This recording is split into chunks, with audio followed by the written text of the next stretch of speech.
Hello champions welcome to एड्रू enrichment dear student आज भिडियोटी आम specially class 1 to class 8 Odia medium पिला सो जी भी आज आम चैनल नुआ अच्छा प्लीज चैनल को आग सब्सक्राइब करदेबा देन भिडियोटी भल लगे समस्त भिडियो को लाइक करवा कारण सब्सक्राइब करने द्वारा आमर कौन है ना आम तुम मानी जहाँ भी भिडियो चैनल अपलोड करूँ सेगुड़िक तुम पाखे जाकि आग पहुँचब और भिडियोटी को तुम्हें आग देखिपर जहाँकि तुम मानी बहुत सहायक हेल्पफुल हो तेबे आमर प्रथम काम आग आम चैनल को सब्सक्राइब करदेबा तापर आमको भिडियो को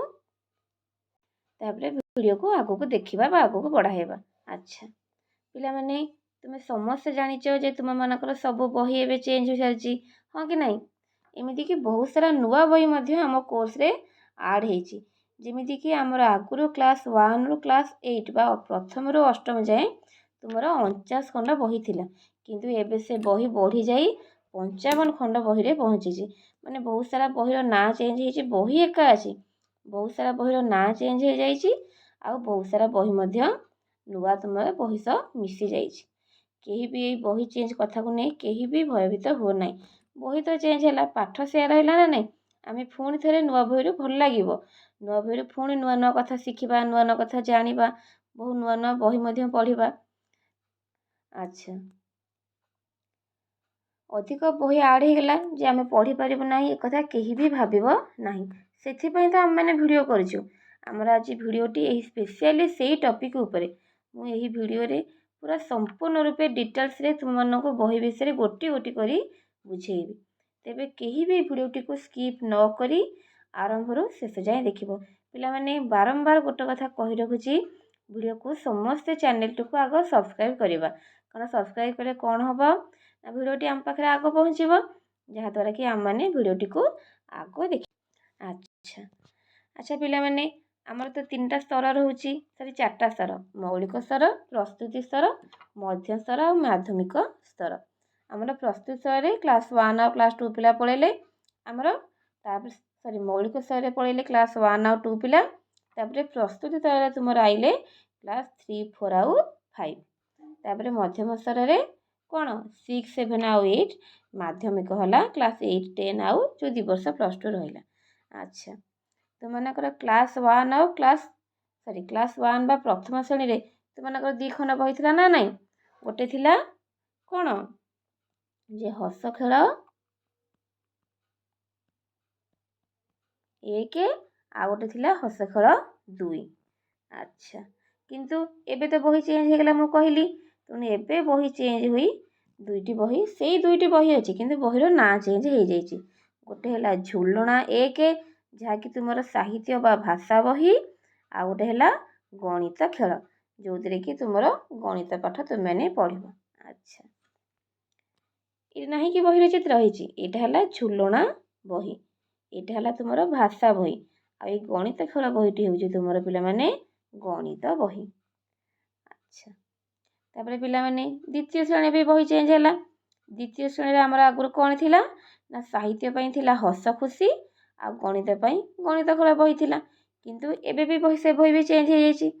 अच्छा तबे एबे साहित्य बही पे को बही आसी ना झुलना 2 झुलना 1 आम प्रथम श्रेणी पढ़ा झुलना 2टा आम द्वितीय श्रेणी पढ़ा आ गणित बहीर नाम कौन ना मजा मजारे गणित आम पूरा मजा करी आम गणित को शिखा बा पढ़ा।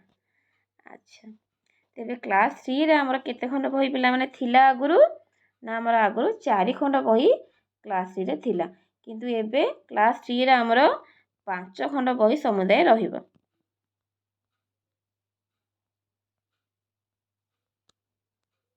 सॉरी 5 खंड नुह 6 खंड बही रहिबो आमर आगुरु तृतीय कौन थी ना ओडिया बहीर नाम थिला आम भाषा आम साहित्य किंतु एबे बहीर ना चेंज हो कौन होगा ना भाषा महक 1 से भली गणित बहीर नाम थिला आमर गणित मजा किंतु एबे गणित बहीर ना हो जाउछि आमर गणित मेला तापर कौन आसला ना इंग्राजी बही तो इंग्राजी बहीर नाम पूर्व कौन थिला ना माई इंग्लिश बुक किंतु एबे से बहीर नाम होगला पल्लवी। अच्छा आमर आगुरु गोटे ईवीएस बही थिला से बहीर नाम थिला जना अजना बही थिला ना नहीं ସେଥିରେ ଆମର ସାମାଜିକ ପାଠ ଥିଲା ଆଉ ବିଜ୍ଞାନ ପାଠ ବି ଥିଲା। କିନ୍ତୁ ଏବେ ସେ ବହିର ନାଁ ଚେଞ୍ଜ ହେଇଗଲା ବିଚିତ୍ର ଆମ ପୃଥିବୀ। ଆଉ କେତେ ଖଣ୍ଡ ବହି ନୂଆ ମିଶିଛି ନା 2 ଖଣ୍ଡ ବହି ପିଲାମାନେ ତୁମର ନୂଆ ଆଡ଼୍ ହେଇଛି। ଗୋଟେ ହେଲା ଇନ୍ଦ୍ରଧନୁ ଆଉ ଗୋଟେ ଖେଳ ଓ ଯୋଗ। ଇନ୍ଦ୍ରଧନୁ ବହିଟି ହେଉଛି ପିଲାମାନେ ତୁମର କଳା ଶିକ୍ଷା ପାଇଁ। କଳା ଅର୍ଥ କ'ଣ ନା ସେ ବହିରେ ତୁମର ନାଚ ରହିବ, ଲୋକନୃତ୍ୟ ରହିବ, ସଙ୍ଗୀତ ରହିବ, ଆମର ସ୍ଥାପତ୍ୟ ଆଉ ଭାସ୍କର୍ଯ୍ୟ ବି ରହିବ, ଆଉ ଚିତ୍ରାଙ୍କନ ବି ମିଶିକି ରହିବ। ଆଚ୍ଛା, ତାପରେ ଆସିଲା ପିଲାମାନେ ଆଉ ଗୋଟେ ବହି କ'ଣ ନା ଶାରୀରିକ ଶିକ୍ଷା ପାଇଁ ଗୋଟେ ରହିଲା ଖେଳ ଓ ଯୋଗ। ଏଇ ବିଷୟରେ ତୁମେ ସବୁ ବ୍ୟାୟାମ ଯୋଗ ଏ ବିଷୟରେ ପଢ଼ିବ। କାରଣ ଆମେ ଜାଣିଛେ ଆମର ଯେଉଁ ଶନିବାରକୁ ଶନିବାର ପିଲାମାନେ ଡ୍ରିଲ୍ ହୁଏ ନା ନାହିଁ, ଆମେ ଜାଣିଛେ ଡ୍ରିଲ୍ଟା ଆମ ପାଇଁ ବହୁତ ଭଲ ଆମ ଦେହ ପାଇଁ। ତେଣୁ ଶାରୀରିକ ଶିକ୍ଷାଟା ଆମର ଅଲଗା ପାଠ ପଢ଼ିବା ସହ ପିଲାମାନେ ଶାରୀରିକ ଶିକ୍ଷା ଆଉ କଳା ଶିକ୍ଷା ଆମ ପାଇଁ ନିହାତି ଦରକାର। ମାନେ ଆମର ଗୋଟେ ଏଣ୍ଟରଟେନମେଣ୍ଟ ବା ଆନନ୍ଦ ପାଇଁ ଆମକୁ କଳା ଶିକ୍ଷା ଦରକାର, ଆଉ ଦେହର ସୁସ୍ଥତା ପାଇଁ ଆମକୁ ଶାରୀରିକ ଶିକ୍ଷା ଦରକାର। କାରଣ ଦେହ ଭଲ ରହିଲେ ସିନା ପାଠ ପଢ଼ିବା। ଯଦି ଦେହ ଭଲ ନହେଲେ ସବୁବେଳେ ଦେହ ଖରାପ ହେବ, ଆମେ ତ ଡାକ୍ତରଖାନାକୁ ଦୌଡ଼ିବା, ହଁ ନା ନାହିଁ? ତେଣୁ ଆମର ଆଉ ଗୋଟେ ବହି ତୁମର ଦେହ ସୁସ୍ଥତା ପାଇଁ ଗୋଟେ ବହି ସରକାର ଆଡ଼୍ କରିଛନ୍ତି, ଯାହାର ନାମ ହେଉଛି ଖେଳ ଓ ଯୋଗ ବିଷୟ। ଆଚ୍ଛା ପିଲାମାନେ, ତାପରେ ପିଲାମାନେ ଏବେ ଯିବା ତୁମର 4ର୍ଥ ଶ୍ରେଣୀ ପାଖକୁ। ସେ ଯେଉଁ 4ର୍ଥ ଶ୍ରେଣୀରେ ବି ତୁମର ଆଗରୁ 4 ଖଣ୍ଡ ବହି ଥିଲା, ଭାଷା, ଗଣିତ, ତାପରେ EVS ବହି, ଆଉ ଗୋଟେ ଥିଲା ଇଂରାଜୀ ବହି। ଏବେ ବି 4ର୍ଥ ଶ୍ରେଣୀରେ ଆଉ 2 ଖଣ୍ଡ ବହି ଆଡ଼୍ ହେଇକି ସେଇଟା ସମୁଦାୟ 6 ଖଣ୍ଡ ବହି ଅଛି।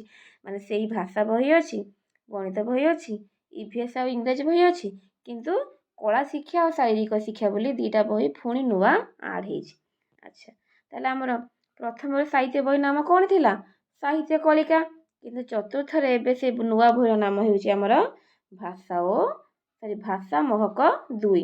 ଆମେ ଭାଷା ମହକ 1ଟା ପଢ଼ିବା 3ୟ ଶ୍ରେଣୀରେ, ଆଉ ଭାଷା ମହକ 2ଟା ପଢ଼ିବା ଆମେ 4ର୍ଥ ଶ୍ରେଣୀରେ। ଆଚ୍ଛା, ତାପରେ ଗଣିତ ବହିର ନାମ ଥିଲା ଆମର କ'ଣ? ଗଣିତ କୁହୁକ। କିନ୍ତୁ ଏବେ ନୂଆ ଗଣିତ ବହିର ନାମ ହେଲା ଗଣିତ ମେଳା। ତାପରେ ଇଂରାଜୀ ବହିର ନାମ କ'ଣ ଥିଲା? ମାଇ ଇଂଲିଶ ବୁକ୍, ସମସ୍ତେ ପଢ଼ୁଛ ନା ନାହିଁ? କିନ୍ତୁ ଏବେ ନୂଆ ବହିର ନାମ ହେଇଗଲା ପଲ୍ଲବୀ। 3ୟରେ ବି ବହିର ନାମ ସେଇ ପଲ୍ଲବୀ, ଆଉ 4ର୍ଥରେ ବି ସେଇ ଇଂରାଜୀ ବହିର ନାମ ପଲ୍ଲବୀ ବହି। ତାପରେ ତୁମର EVS ବହିର ନାମ ଥିଲା ଆମେ ଓ ଆମ ପରିବେଶ। ଏବେ ସେ ବହିଟା ଚେଞ୍ଜ ହେଇକି ହୋଇଗଲା ଆମ ବିଚିତ୍ର ବିଶ୍ୱ। ତାପରେ ଆଉ 2 ଖଣ୍ଡ ବହି ନୂଆ ଆଡ଼୍ ହେଇଛି, ମୁଁ କହିଛି। ଗୋଟେ ହେଲା କଳା ଶିକ୍ଷା ଆଉ ଗୋଟେ ଶାରୀରିକ ଶିକ୍ଷା। ସେଇ କଳା ଶିକ୍ଷାର ବହିର ନାମ ହେଉଛି ଇନ୍ଦ୍ରଧନୁ, ଆଉ ଶାରୀରିକ ଶିକ୍ଷାର ବହିର ନାମ ହେଉଛି କ୍ରୀଡ଼ା ଓ ଯୋଗ। ଏଇଭଳି ଭାବରେ ଆମର 4ଟା ବହି 6ଟା ବହି ହୋଇଗଲା। ବହି କ'ଣ କିଛି ଚେଞ୍ଜ ହେଉଛି? ପାଠ ଏକା, ଖାଲି ନୂଆ ନୂଆ ବହି କେତେଟା। ଆମକୁ ବି ଭଲ ଲାଗିବ ପିଲାମାନେ, କୌତୁହଳ ଲାଗିବ ଯେ ନୂଆ ବହି ପଢ଼ିବା, ନୂଆ ମଲାଟ, ନୂଆ ଚିତ୍ର, ନୂଆ ଲେଖା, ସବୁ ନୂଆ ନା ନାହିଁ? ବହି ସମସ୍ତଙ୍କ ପାଇଁ ନୂଆ ହିଁ ଆସିବ। ତେଣୁ ସମସ୍ତଙ୍କୁ ବହି ନୂଆ ବହିରୁ ପଢ଼ିବାକୁ ଭଲ ଲାଗିବ, କେହି ବି ଡର ନାହିଁ। ସେଥିପାଇଁ ତ ମୁଁ କହୁଛି ଆମ ଚ୍ୟାନେଲ୍ ସହ ଯୋଡ଼ି ହୋଇ ରହିଲେ ଆମେ ନୂଆ ନୂଆ ଭିଡ଼ିଓ ପକାଇବୁ। ଏହାପରେ ବହି ତୁମର ସବୁ ନୂଆ ବହି ଆସିଲା ପରେ କ'ଣ ହେବ ନା ପ୍ରତିଟି ବିଷୟ ୱାଇଜ୍ ବି ଆମେ ନୂଆ ନୂଆ ଭିଡ଼ିଓ କରିବୁ, ବିଷୟକୁ ବୁଝେଇବୁ, ଆଉ ତା'ର ପ୍ରଶ୍ନ ଉତ୍ତର ବି ଭିଡ଼ିଓରେ କରାଇବୁ। ସମସ୍ତେ ଭିଡ଼ିଓକୁ ସବସ୍କ୍ରାଇବ୍ କରିନେଲେ ତୁମ ପାଖରେ କ'ଣ ଭିଡ଼ିଓ ଯାଇକି ଆଗ ପହଞ୍ଚିଯିବ। ତେଣୁ ସମସ୍ତେ ଆଗ, ଯିଏ ବି ଏବେ ବି ଆସିକି ଦେଖୁଛେ ଭିଡ଼ିଓଟିକୁ, ସମସ୍ତେ ଆଗ ଚ୍ୟାନେଲ୍କୁ ସବସ୍କ୍ରାଇବ୍ କରିନିଅ। ଆଚ୍ଛା, ଏବେ ଯିବା ଆମର 5ମ ଶ୍ରେଣୀ ପାଖକୁ। 5ମ ଶ୍ରେଣୀ ପିଲାମାନେ ସେଇ ସେମ୍ କଥା। ଆଗରୁ ଥିଲା 4 ଖଣ୍ଡ ବହି, ଏବେ ହୋଇଗଲା 6 ଖଣ୍ଡ ବହି। ଆଚ୍ଛା, ଆଗରୁ 5ମ ଶ୍ରେଣୀର ଓଡ଼ିଆ ବହିର ନାମ କ'ଣ ଥିଲା? ସାହିତ୍ୟ କୁସୁମ। କିନ୍ତୁ ଏବର ବହିର ନାମ ହେଲା ଭାଷା ଓ ମହକ 3। ମନେ ରହିଲା ତ? 3ୟରେ ହେଲା ଭାଷା ମହକ 1, 4ର୍ଥରେ ଭାଷା ମହକ 2, ଆଉ 5ମରେ ହେଲା ଭାଷା ମହକ 3 ବହି। ଆଚ୍ଛା, ଗଣିତ ବହିର ନାମ ଆଗରୁ କ'ଣ ଥିଲା? ଗଣିତ ଧାରା। କିନ୍ତୁ ଏବେ ନୂଆ ବହିର ନାମ ହେଇଗଲା ଗଣିତ ମେଳା। ଆଉ ଇଂରାଜୀ ବହିର ନାମ ପଲ୍ଲବୀ ବହି। 3ୟରେ ବି ପଲ୍ଲବୀ, 4ର୍ଥରେ ବି ଇଂରାଜୀ ବହିର ନାମ ପଲ୍ଲବୀ, 5ମରେ ବି ଇଂରାଜୀ ବହିର ନାମ ଆମର ପଲ୍ଲବୀ। ତାପରେ EVS ବହିର ନାମ ଥିଲା ପରିବେଶ ବିଜ୍ଞାନ। କିନ୍ତୁ ଏବେ ନୂଆ EVS ବହିର ନାମ ହେଇଯିବ ଆମ ବିଚିତ୍ର ବିଶ୍ୱ। ଆଉ 2 ଖଣ୍ଡ ବହି ତୁମର ନୂଆ ଆଡ଼୍ ହେଇଛି, ନବରସ ଆଉ ଖେଳ ଯୋଗ।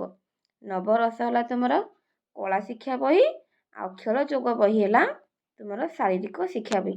କଳା ବହି ତ ମୁଁ ବୁଝେଇଛି, ଏଥିରେ ତୁମର ଡ୍ୟାନ୍ସ ରହିବ, ସଙ୍ଗ ରହିବ, ଆକ୍ଟିଂ ରହିବ, ଆଉ ଚିତ୍ରାଙ୍କନ ବା ଡ୍ରଇଂ ବି ରହିବ। ଆଉ ଖେଳ ଓ ଯୋଗ ବହିରେ ଆମେ ତୁମକୁ ବିଭିନ୍ନ ପ୍ରକାର ଯୋଗର ଅଭ୍ୟାସ, ତାପରେ ବ୍ୟାୟାମ ଶିଖେଇବୁ, ଆଉ ବହୁତ ସାରା ଶାରୀରିକ ଶିକ୍ଷା ଆଉ ନୂଆ ନୂଆ ଖେଳ ମଧ୍ୟ ଶିଖାଇବୁ। ଆଚ୍ଛା, ଏବେ ଯିବା ଆମର ଷଷ୍ଠ ଶ୍ରେଣୀ ପାଖକୁ। ଆଚ୍ଛା ପିଲାମାନେ, ଷଷ୍ଠ ଶ୍ରେଣୀ ପିଲାମାନେ ଆମର ଆଗରୁ ଥିଲା 8 ଖଣ୍ଡ ବହି, ଏବେ ସେଇଟା ଚେଞ୍ଜ ହେଇଗଲା 10 ଖଣ୍ଡ ବହି। ଆଗରୁ ଥିଲା ପୂର୍ଣ୍ଣ ବହିର ନାମ, ପୂର୍ଣ୍ଣ ସାହିତ୍ୟ ବହିର ନାମ ଆମ ସାହିତ୍ୟ, ଏବେ ନୂଆ ସାହିତ୍ୟ ବହିର ନାମ ହେଇଗଲା ସାହିତ୍ୟ ସୁଧା। ସେଇଭଳି ଗଣିତ ବହିର ନାମ ଥିଲା ଖାଲି ଗଣିତ, କିନ୍ତୁ ଏବେ ହେଇଗଲା ଗଣିତ ପ୍ରକାଶ। ଇଂରାଜୀ ବହିର ନାମ ଥିଲା ମାଇ ଇଂଲିଶ ବୁକ୍, କିନ୍ତୁ ଏବେର ନୂଆ ଇଂରାଜୀ ବହିର ନାମ ହେଇଗଲା ଜସ୍ମିନ୍। ଆମର ଯେଉଁ ପ୍ରସ୍ତୁତି ତର ପଳେଇଲା ତୃତୀୟ, ଚତୁର୍ଥ, ପଞ୍ଚମ, ସେଥିରେ ଇଂରାଜୀ ବହିର ନାମ ହେଲା ପଲ୍ଲବୀ। ତାପରେ ଆସିପରି ଆମର ମଧ୍ୟମ ସ୍ତର ବା ଷଷ୍ଠ, ସପ୍ତମ, ଅଷ୍ଟମ, ଯେଉଁଥିରେ କି ଆମର ଇଂରାଜୀ ବହିର ନାମ ହେଇଯିବ ଜସ୍ମିନ୍। ଷଷ୍ଠରେ ଇଂରାଜୀ ବହିର ନାମ ଜସ୍ମିନ୍, ସପ୍ତମରେ ବି ଜସ୍ମିନ୍, ଆଉ ଅଷ୍ଟମ ଇଂରାଜୀ ବହିର ନାମ ବି ପିଲାମାନେ ଜସ୍ମିନ୍। ଆଚ୍ଛା, ଦେନ୍ ଆମ ବିଜ୍ଞାନ ବହିର ନାମ ଥିଲା କ'ଣ? ବିଜ୍ଞାନ। ଏବେ ବିଜ୍ଞାନ ବହିର ନାମ ହେଇଗଲା ଜିଜ୍ଞାସା। ଜିଜ୍ଞାସାର ଅର୍ଥ କ'ଣ? ମାନେ ଆମର ନୂଆ ନୂଆ କଥା ଜାଣିବାର ଇଚ୍ଛା। ତେଣୁ ବିଜ୍ଞାନ ବହିର ନାମ ହେଇଛି ଆମର ନୂଆ ବହିର ଜିଜ୍ଞାସା ବହି। ଏଇଟା ହେବ ତୁମର ନୂଆ ବିଜ୍ଞାନ ବହି। ଆଚ୍ଛା, ତାପରେ ପିଲାମାନେ ତୁମର ଆଗରୁ ଇତିହାସ ଆଉ ଭୂଗୋଳ ବହି ଅଲଗା ଅଲଗା ଥିଲା, ହଁ ନା ନାହିଁ? କିନ୍ତୁ ଏବେ ଇତିହାସ ଆଉ ଭୂଗୋଳ ବହି ମିଶି ତୁମର ଗୋଟିଏ ବହି ହେଇଯିବ, ଯାହାର ନାମ ହେଲା ସାମାଜିକ ବିଜ୍ଞାନ ଅଧ୍ୟୟନ। ଆଉ ବହିଟିର ନାମ ହେଲା କ'ଣ? ନା ଭାରତ ଓ ପୃଥିବୀ। ଆଚ୍ଛା, ତାପରେ ପିଲାମାନେ ଆମ ହିନ୍ଦୀ ବହିର ନାମ ଥିଲା ମେରି ହିନ୍ଦୀ କିତାବ, କିନ୍ତୁ ଏବେର ନୂଆ ବହିର ନାମ ହେଲା ହିନ୍ଦୀ କଳିକା। ତାପରେ ସଂସ୍କୃତ ବହିର ନାମ ହେଲା କ'ଣ ଥିଲା ଆଗରୁ? ଭାଷା କଳିକା, ହଁ ନା ନାହିଁ? କିନ୍ତୁ ଏବେ ସଂସ୍କୃତ କଳିକା ଭାଗ 1 ବହି। ତାପରେ ଇଏ ଯେଉଁ ଗୋଟେ ନୂଆ ବହି ତୁମର ପିଲାମାନେ ଅଛି ତଲାସ। ଆମ ସାଙ୍ଗରେ ଆମେ ଯେମିତି ଓଡ଼ିଆ ପଢ଼ୁଛେ, ସେମିତି ଆମ ସାଙ୍ଗରେ ଉର୍ଦ୍ଦୁ ପିଲା ବି ଅଛନ୍ତି ନା ନାହିଁ? ସେମାନଙ୍କ ପାଇଁ ଏଇଟା ଗୋଟେ ତଲାସ, ମାନେ ସେମାନେ ଏଥିରେ ଉର୍ଦ୍ଦୁ ଶିକ୍ଷା କରିବେ। ତାପରେ 2 ଖଣ୍ଡ ବହି ନୂଆ ଅଛି, ଆଉ 2 ଖଣ୍ଡ କ'ଣ ଅଛି ବହି? ଆଉ 3 ଖଣ୍ଡ ବହି ପିଲାମାନେ ଅଛି କଳା କୁଞ୍ଜ, ଖେଳ ଶିକ୍ଷା ଆଉ କୌଶଳ ବୋଧ। ଆଚ୍ଛା ପିଲାମାନେ, ତାପରେ ଆସିଲା କଳା କୁଞ୍ଜ, ଯେଉଁ ବହିଟା କି ଆମର କଳା ଶିକ୍ଷା ପାଇଁ, ଆଉ ଖେଳ ଶିକ୍ଷା ବହି ରହିଲା ଯେଉଁ ଶାରୀରିକ ଶିକ୍ଷା ଓ ସୁସ୍ଥତା ପାଇଁ ଆମର ଆସିଲା ଖେଳ ଶିକ୍ଷା ବହି। ତାପରେ ଆଉ ଗୋଟେ ନୂଆ ବହି ପିଲାମାନେ ତମର ରହିଲା କ'ଣ? ଭୋକେସନାଲ ଏଜୁକେସନ୍ ବା ଧନ୍ଦାମୂଳକ ଶିକ୍ଷା ପାଇଁ ଗୋଟେ ବହି ହେଉଛି କୌଶଳ ବୋଧ। ଆଚ୍ଛା, ଆଉ ଗୋଟେ ବହିର ନାମ କ'ଣ? ନା କୌଶଳ ବୋଧ। ଏଇ ବହିର ଅର୍ଥ କ'ଣ? ଆଚ୍ଛା, ପ୍ରଥମେ ବୁଝିବା ଧନ୍ଦାମୂଳକ ଶିକ୍ଷା ବୋଲି କ'ଣ। ପିଲାମାନେ ଆମେ ସମସ୍ତେ କେବଳ ପାଠ ହିଁ ପଢ଼ୁଛେ, କାହାର ପାଠ ଭଲ ହେଉଛି ତ, କାହାର ପାଠ ଟିକେ କମ୍ ହେଉଛି, ଆଉ କାହାର ବି ପାଠ ଆଦୌ ହେଉନାହିଁ। ତାପରେ ଆମେ ଭାବୁଛେ ଆରେ ଯେଉଁ ପିଲା ତ ଭଲ ପାଠ ପଢ଼ିଲା, ସେ ବଡ଼ ହେଲେ ଭଲ ଚାକିରି କରିବ, ଭଲ ପଇସା ଇନକମ୍ କରିବ, ଆଉ ମୁଁ ତ ପାଠ ପଢ଼ିଲିନି, ମୁଁ ବୋଧେ କିଛି କରିପାରିବିନି ଆଉ। ନା, ସେ କଥା ନୁହଁ। ସେଥିପାଇଁ ଗୋଟେ ନୂଆ ବହି ଆସିଲା କୌଶଳ ବୋଧ। ଏଥିରେ ତୁମମାନଙ୍କୁ ବିଦ୍ୟାଳୟରେ ଧନ୍ଦାମୂଳକ ଶିକ୍ଷା ଦିଆଯିବ, ମାନେ ପାଠ ପଢ଼ା ସହ ବହୁତ ସାରା ବୃତ୍ତିଗତ ଶିକ୍ଷା ମଧ୍ୟ ଶିକ୍ଷା ଦିଆଯିବ, ଯେପରି ଗଛ ଲଗାଇବା କିମ୍ବା ମାଟି ଗଢ଼ିବା, ଏଇଭଳି ଯେତେ ବୃତ୍ତିଗତ ଶିକ୍ଷା। ତା ଅର୍ଥ କ'ଣ? ନା ଆମେ ଯେଉଁ ଶିକ୍ଷା ଲାଭ କଲେ ଆମେ ଭବିଷ୍ୟତରେ ସେ କାମ କରିକି ସେଥିରୁ ପଇସା ଅର୍ଜନ କରିପାରିବା, ତାକୁ କୁହନ୍ତି ବୃତ୍ତିଗତ ଶିକ୍ଷା। ଏଇଭଳି ବହୁତ ସାରା ଶିକ୍ଷା ମଧ୍ୟ ତୁମକୁ ବିଦ୍ୟାଳୟରେ ଦିଆଯିବ। ଏଇଭଳି ଭାବରେ ତୁମର ଷଷ୍ଠ ଶ୍ରେଣୀରେ 11ଟି ବହି ଅଛି। ପୁରୁଣା ବହି ତ ଆମର ଯାହା ଥିଲା ଆଗରୁ ସେଇ 8 ଖଣ୍ଡ ବହି ଅଛି, ଖାଲି ହିଷ୍ଟ୍ରି ଜୋଗ୍ରାଫି ମିଶିକି ଗୋଟିଏ ବହି ହେଇଗଲା। ତାପରେ ଆଉ 4 ଖଣ୍ଡ ବହି ତୁମର ନୂଆ ରହିଲା କ'ଣ? ନା ତଲାସ, କଳାକୁଞ୍ଜ, ଖେଳ ଶିକ୍ଷା ଆଉ କୌଶଳ ବୋଧ। ଆଚ୍ଛା, ଏବେ ଯିବା ଆମର କ୍ଲାସ୍ 7 ପାଖକୁ। ସେଇଭଳି 7 ଆଗରୁ ଥିଲା ପିଲାମାନେ 8 ଖଣ୍ଡ ବହି, ଏବେ ହେଇଗଲା 11 ଖଣ୍ଡ ବହି।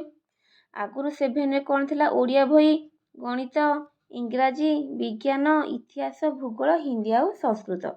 ଏବେ କ'ଣ ହେଲା? ନା ଇତିହାସ ଭୂଗୋଳ ମିଶି ଗୋଟିଏ ବହି ହେଇଗଲା, ଆଉ ସବୁ ବହି ସେଇ ସେମ୍ ରହିଲା। ତାପରେ 3 ଖଣ୍ଡ ବହି ଆମର କଳା ଶିକ୍ଷା, ଶାରୀରିକ ଶିକ୍ଷା ଆଉ ଧନ୍ଦାମୂଳକ ଶିକ୍ଷା ପାଇଁ 3 ଖଣ୍ଡ ନୂଆ ବହି ଆଡ଼ ହେଲା। ଯେପରି ଆମର ଆଗରୁ ସଂସ୍କୃତ ବହି ଯେଉଁ ସପ୍ତମର ସାହିତ୍ୟ ବହିର ନାମ କ'ଣ ଥିଲା? ସାହିତ୍ୟ ସୌରଭ। କିନ୍ତୁ ଏବେ ନୂଆ ବହିର ନାମ ହେଇଗଲା ସାହିତ୍ୟ ସୁମନ। ତାପରେ ଗଣିତ ବହିର ନାମ ଥିଲା ଗଣିତ। ଏବେ ତାର ନାମ ପରିବର୍ତ୍ତିତ ହୋଇଗଲା ଗଣିତ ପ୍ରକାଶ। ତାପରେ ଆସିଲା ଆମର ଇଂରାଜୀ ବହି, ଯାହାର ନାମ ଥିଲା ମାଇ ଇଂଲିଶ ବୁକ୍। କିନ୍ତୁ ଏବେ ତାର ନୂଆ ନାମ ହେଇଗଲା ଜସ୍ମିନ୍। ତାପରେ ଆସିଲା ପିଲାମାନେ ବିଜ୍ଞାନ ବହି। ବିଜ୍ଞାନ ବହିର ନାମ ଥିଲା ବିଜ୍ଞାନ। ଏବେ ତାର ନାମ ଜିଜ୍ଞାସା। ସେହିଭଳି ଆମର ଇତିହାସ ଆଉ ଭୂଗୋଳ ବହି ମିଶି ଗୋଟିଏ ବହି ହୋଇଗଲା, ଯାହାକୁ କୁହାଗଲା ସାମାଜିକ ବିଜ୍ଞାନ ଅଧ୍ୟୟନ। ତାର ନାମ ହେଉଛି ଭାରତ ଓ ଆମ ପୃଥିବୀ। ଆଚ୍ଛା, ତାପରେ ପିଲାମାନେ ସଂସ୍କୃତ ହିନ୍ଦୀ ବହିର ନାମ ଥିଲା ମେରି ହିନ୍ଦୀ ପୁସ୍ତକ। ଏବେ ତାର ନାମ ହୋଇଗଲା ହିନ୍ଦୀ କଳିକା। ପିଲାମାନେ ଭିଡ଼ିଓ ଦେଖିବା ସହିତ ବି ଚ୍ୟାନେଲକୁ ସବସ୍କ୍ରାଇବ୍ କରୁଥାଅ, ଆଉ ଭିଡ଼ିଓଟି ଭଲ ଲାଗିଲେ ଲାଇକ୍ ମଧ୍ୟ କରୁଥିବ। ଯଦି ବି ଭିଡ଼ିଓରେ କିଛି ବି ତୁମର ଦ୍ୱନ୍ଦ୍ୱ ବା ସନ୍ଦେହ ରହିଲା ବା ଡାଉଟ୍ ରହିଲା, ତୁମମାନେ ମୋତେ କମେଣ୍ଟରେ ପଚାରି ପାରିବା। ମୁଁ ସାଙ୍ଗେ ସାଙ୍ଗେ ତୁମ କମେଣ୍ଟର ଉତ୍ତର ଦେବି। ତାପରେ ଆସିଲା ଆମ ସଂସ୍କୃତ ବହିର ନାମ ଥିଲା ଆଗରୁ ଭାଷା କଳିକା।